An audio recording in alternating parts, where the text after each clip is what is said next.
P Q से 3 गुना कुशल है। सवाल देखिए क्या कहता है कि दो व्यक्ति है पी और क्यू, पी और क्यू।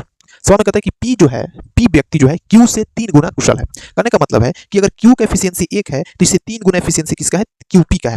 सवाल में कहता है कि पी जो है क्यू से 3 गुना अधिक कुशल है, मतलब पी की कार्य क्षमता है क्यू से 3 गुना है। तो अगर क्यू को हम 1 मान लेते हैं तो पी का 3 मान लेते हैं, यानी कि पी और क्यू के एफिशिएंसी का रेशियो कितना हो जाएगा? 3:1 हो जाएगा। आपको पता है कि अगर टोटल वर्क कुल कार्य निश्चित होता है, नियत होता है, तो एफिशिएंसी का रेशियो और टाइम का रेशियो एक दूसरे के क्या होते हैं? उल्टा होते हैं। तो एफिशिएंसी का रेशियो 3:1 है, तो टाइम का जो रेशियो हो जाएगा कितना हो जाएगा? 1:3 हो जाएगा। यहाँ तक चीजें क्लियर है? बिल्कुल क्लियर है।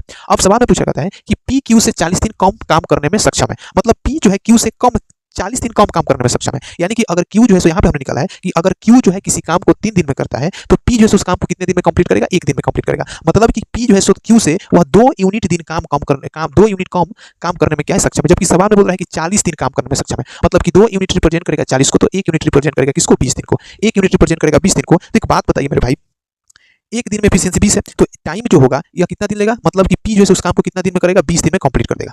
काम पी जो है सो 20 दिन में कंप्लीट करेगा 3 एफिशिएंसी से। तो अगर टाइम में हम लोग एफिशिएंसी से गुणा कराते हैं तो टोटल वर्क आ जाता है, तो टोटल वर्क हो जाएगा हमारा 60 हो जाएगा। अब यहाँ पे क्या कहते हैं कि पी और क्यू जब दोनों मिलकर काम करेंगे तब उस काम को कितने दिन में कंप्लीट हो जाएगा? पी 1 दिन में 3 यूनिट काम करेगा, क्यू 1 दिन में 1 यूनिट काम करेगा, मतलब कि दोनों मिलकर के 1 दिन में 4 यूनिट काम करेंगे, मतलब कि टोटल हमारा काम कितने दिन में कंप्लीट हो जाएगा? 15 दिन में जो है सो कंप्लीट हो जाएगा। और